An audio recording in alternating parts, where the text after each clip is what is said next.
ಮಾಜಿ ಸಿಎಂ ಯಡಿಯೂರಪ್ಪ ವಿರುದ್ಧ ಪೋಕ್ಸೋ ಕೇಸ್ನ ವಿಚಾರಕ್ಕೆ ಸಂಬಂಧಪಟ್ಟಂತೆ ಪ್ರಕರಣವನ್ನ ಸಿಐಡಿಗೆ ವರ್ಗಾಯಿಸಿದೆ ಸರ್ಕಾರ.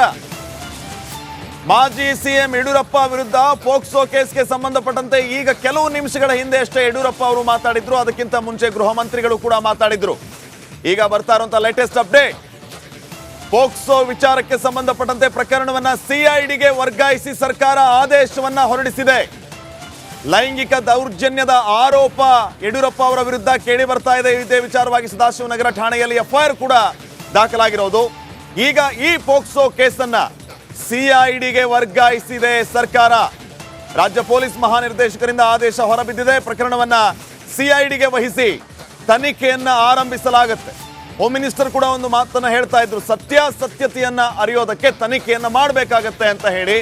ಇದರ ಜೊತೆಗೆ ಕಂಪ್ಲೇಂಟ್ ಕೊಟ್ಟಿರುವಂತಹ ಮಹಿಳೆ ಮಾನಸಿಕ ಅಸ್ವಸ್ಥಳು ಅಂತಾನೂ ಕೂಡ ಹೇಳಲಾಗ್ತಾ ಇದೆ. ಯಾವುದನ್ನು ಈಗಲೇ ಹೇಳೋದಕ್ಕಾಗೋದಿಲ್ಲ, ನಾವು ತನಿಖೆಯನ್ನ ನಡೆಸಬೇಕಾಗತ್ತೆ, ಸತ್ಯಾಸತ್ಯತೆ ಅರಿಯೋದಕ್ಕೆ ತನಿಖೆಯನ್ನ ಮಾಡಬೇಕಾಗತ್ತೆ ಅನ್ನೋಂಥ ಮಾತನ್ನ ಹೋಮ್ ಮಿನಿಸ್ಟರ್ ಅವರು ಹೇಳಿದ್ರು. ಇನ್ನು ಈ ಕಡೆ ಯಡಿಯೂರಪ್ಪ ಅವರು ಕೂಡ ಹೇಳಿದ್ರು, ಉಪಕಾರ ಮಾಡಿದ್ದೆ ತಪ್ಪಾಯ್ತು, ನನ್ನ ಮನೆಗೆ ಕಣ್ಣೀರು ಹಾಕ್ತಾ ಬಂದಿದ್ರು, ಈ ರೀತಿ ಆಗಿದೆ ಅಂತ ತಮ್ಮ ಅನ್ಯಾಯವನ್ನ ಹೇಳಿಕೊಂಡಿದ್ರು. ಕಮಿಷನರ್ಗೆ ನಾನು ಫೋನ್ ಮಾಡಿ ಏನು ಅನ್ಯಾಯ ಆಗಿದೆ ಗಮನಿಸಿ ಅಂತ ಹೇಳಿದ್ದೆ, ಕಷ್ಟದಲ್ಲಿದ್ದಾರೆ ಅಂದಿದ್ದಕ್ಕೆ ಒಂದಿಷ್ಟು ಹಣ ಸಹಾಯವನ್ನ ಕೂಡ ಮಾಡಿದ್ದೆ, ಆದರೆ ಈ ರೀತಿ ಆಗುತ್ತೆ ಅಂತ ನಿರೀಕ್ಷೆ ಮಾಡಿರಲಿಲ್ಲ ಅಂತ ಯಡಿಯೂರಪ್ಪ ಅವರು ಹೇಳಿದ್ರು. ಮುಂದುವರೆದ ಭಾಗವಾಗಿ ಮತ್ತು ಲೇಟೆಸ್ಟ್ ಅಪ್ಡೇಟ್, ಈಗ ಸಿಐಡಿಗೆ ವರ್ಗಾಯಿಸಲಾಗಿದೆ ಈ ಪ್ರಕರಣವನ್ನ. ಹಾಗಿದ್ರೆ ಯಡಿಯೂರಪ್ಪ ಅವರು ಏನು ಹೇಳಿದ್ರು ಕೇಳ್ಕೊಂಬರೋಣ. ಯಾವ ರೀತಿ ಒಬ್ಬರು ಉಪಕಾರ ಮಾಡೋಕೆ ಹೋದ್ರೆ ಈ ಥರ ಆಗುತ್ತೆ ಅಂತ ಸ್ವಲ್ಪ ಕಷ್ಟ ಇದೆ ಅಂತೇಳಿ ಸ್ವಲ್ಪ ದುಡ್ಡನ್ನು ಕೊಟ್ಟು ಕಳಿಸ್ತೇನೆ ನಾನು. ಇಷ್ಟಾದರೂ ಸಹ ಈ ರೀತಿಯ ಒಂದು ಬೆಳವಣಿಗೆ ಆಗಿದೆ. ಇರಲಿ, ನೋಡೋಣ, ಎದುರಿಸೋಣ. ಇದೆಲ್ಲ ನಾವು ನಿರೀಕ್ಷೆ ಮಾಡಿರಲಿಲ್ಲ. ಯಾವ ರೀತಿ ಒಬ್ಬರು ಉಪಕಾರ ಮಾಡೋಕೆ ಹೋದ್ರೆ ಈ ಥರ ಆಗುತ್ತೆ ಅಂತ ಸ್ವಲ್ಪ ಕಷ್ಟ ಇದೆ ಅಂತೇಳಿ ಸ್ವಲ್ಪ ದುಡ್ಡನ್ನು ಕೊಟ್ಟು ಕಳಿಸ್ತೇನೆ ನಾನು. ಇಷ್ಟಾದರೂ ಸಹ ಈ ರೀತಿಯ ಒಂದು ಬೆಳವಣಿಗೆ ಆಗಿದೆ. ಇರಲಿ, ನೋಡೋಣ, ಎದುರಿಸೋಣ. ಇದೆಲ್ಲ ನಾವು ನಿರೀಕ್ಷೆ ಮಾಡಿರಲಿಲ್ಲ. ಯಾವ ರೀತಿ ಒಬ್ಬರು ಉಪಕಾರ ಮಾಡೋಕೆ ಹೋದ್ರೆ ಈ ಥರ ಆಗುತ್ತೆ ಅಂತ ಸ್ವಲ್ಪ ಕಷ್ಟ ಇದೆ ಅಂತೇಳಿ ಸ್ವಲ್ಪ ದುಡ್ಡನ್ನು ಕೊಟ್ಟು ಕಳಿಸ್ತೇನೆ ನಾನು. ಇಷ್ಟಾದರೂ ಸಹ ಈ ರೀತಿಯ ಒಂದು ಬೆಳವಣಿಗೆ ಆಗಿದೆ. ಇರಲಿ, ನೋಡೋಣ, ಎದುರಿಸೋಣ. ಇದೆಲ್ಲ ನಾವು ನಿರೀಕ್ಷೆ ಮಾಡಿರಲಿಲ್ಲ. ಯಾವ ರೀತಿ ಒಬ್ಬರು ಉಪಕಾರ ಮಾಡೋಕೆ ಹೋದ್ರೆ ಈ ಥರ ಆಗುತ್ತೆ ಅಂತ ಸ್ವಲ್ಪ ಕಷ್ಟ ಇದೆ ಅಂತೇಳಿ ಸ್ವಲ್ಪ ದುಡ್ಡನ್ನು ಕೊಟ್ಟು ಕಳಿಸ್ತೇನೆ ನಾನು. ಇಷ್ಟಾದರೂ ಸಹ ಈ ರೀತಿಯ ಒಂದು ಬೆಳವಣಿಗೆ ಆಗಿದೆ. ಇರಲಿ, ನೋಡೋಣ, ಎದುರಿಸೋಣ.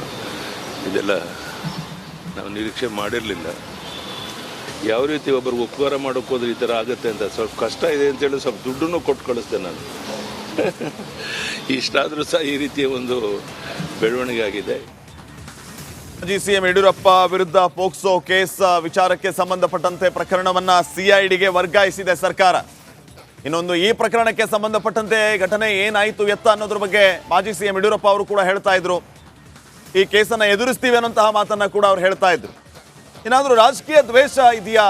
ಲೋಕಸಭೆ ಚುನಾವಣೆ ಹತ್ತಿರವಾಗ್ತಾ ಇದ್ದಂತೆ ಈ ರೀತಿಯ ಆಯಾಮದಲ್ಲಿಯೂ ಕೂಡ ಚರ್ಚೆ ಆಗ್ತಾ ಇರುವಂಥದ್ದು ಸಹಜ.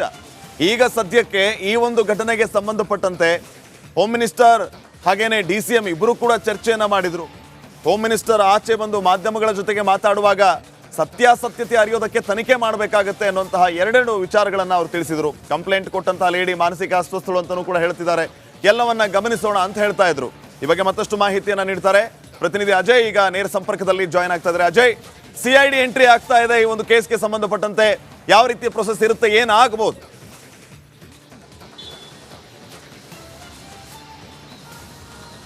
ಖಂಡಿತವಾಗ್ಲೂ ಶ್ರೀಪಾದ್, ಏನಂತಂದರೆ ಈ ಹಿಂದೆ ಕೂಡ ನಾವು ಬಿಟ್ಕಾಯಿನ್ ಕೇಸ್ ಕೂಡ ನೋಡಿದ್ವಿ. ಅದನ್ನು ಕೂಡ ಸಿಐಡಿಗೆ ವರ್ಗಾವಣೆ ಮಾಡಿದ್ರು. ಅನಂತರ ಸಾಕಷ್ಟು ಒಂದು ರೀತಿ ಕೇಸಲ್ಲಿ ಕೂಡ ಪ್ರೋಗ್ರೆಸ್ಗಳನ್ನು ಕೂಡ ನಾವು ನೋಡಿದ್ವಿ. ಅದೇ ರೀತಿಯಾಗಿ ಈ ಒಂದು ಅಂದರೆ ಸದಾಶಿವನಗರ ಪೊಲೀಸ್ ಠಾಣೆಯಲ್ಲಿ ದಾಖಲಾಗಿರುವಂಥ ಈ ಒಂದು ಕೇಸನ್ನು ಕೂಡ ಈಗಾಗಲೇ ಸಿಐಡಿಗೆ ವರ್ಗಾವಣೆ ಮಾಡಿ ಪೊಲೀಸ್ ಮಹಾನಿರ್ದೇಶಕರಾದಂತಹ ಅಲೋಕ್ ಮೋಹನ್ ಅವರು ಕೂಡ ಈಗಾಗಲೇ ಆದೇಶವನ್ನು ಕೊಟ್ಟಿರುವಂಥದ್ದು. ಅಂದರೆ ಈ ಸಿಐಡಿಗೆ ಹೋದರೆ ಆದಷ್ಟು ಬೇಗ ಇದಕ್ಕೊಂದು ಕ್ಲಿಯರ್ ಪಿಕ್ಚರ್ ಸಿಗುತ್ತೆ ಅನ್ನೋ ಒಂದು ಕಾರಣದಿಂದಾಗಿ ಸಿಐಡಿಗೆ ವರ್ಗಾವಣೆನ ಮಾಡಲಾಗುತ್ತೆ. ಯಾಕಂತಂದರೆ ಇಲ್ಲಿರುವಂಥ ಪೊಲೀಸರಿಗೆ ಇಲ್ಲಿ ಲಾ ಆ್ಯಂಡ್ ಆರ್ಡರ್ದೇ ಸಾಕಷ್ಟು ಒಂದು ರೀತಿ ಕೇಸ್ಗಳಿರುತ್ತೆ. ಸೊ ಹೀಗಾಗಿ ಅವರು ಒಂದೇ ಕೇಸಲ್ಲಿ ಕಾನ್ಸಂಟ್ರೇಷನ್ ಮಾಡೋದು ಕೂಡ ಕಷ್ಟ ಆಗುತ್ತೆ.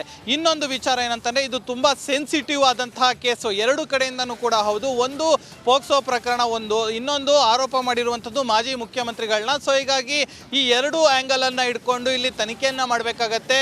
ಸಾಕಷ್ಟು ಸೂಕ್ಷ್ಮತೆಯಿಂದ ಈ ಒಂದು ಕೇಸನ್ನು ಹ್ಯಾಂಡಲ್ ಮಾಡಬೇಕಾಗತ್ತೆ. ಇದಕ್ಕಾಗಿ ಒಳ್ಳೆ ಆಫೀಸರ್ಸ್ ಏನಿರ್ತಾರೆ, ನುರಿತ ಆಫೀಸರ್ಸ್, ಅವರನ್ನು ಕೂಡ ಈಗಾಗಲೇ ಈ ಈ ಕೇಸಲ್ಲಿ ಇನ್ವಾಲ್ವ್ಮೆಂಟ್ ಮಾಡ್ತಾರೆ. ಅಂದರೆ DYSP ಲೆವೆಲ್ ಇರುವಂಥ IOನ ಇನ್ವೆಸ್ಟಿಗೇಷನ್ ಆಫೀಸರ್ನ ನೇಮಕ ಮಾಡ್ತಾರೆ. ಸೊ ಹೀಗಾಗಿ CIDಗೆ ಈ ಒಂದು ಕೇಸ್ ಕೂಡ ಹೋಗಿರುವಂಥದ್ದು.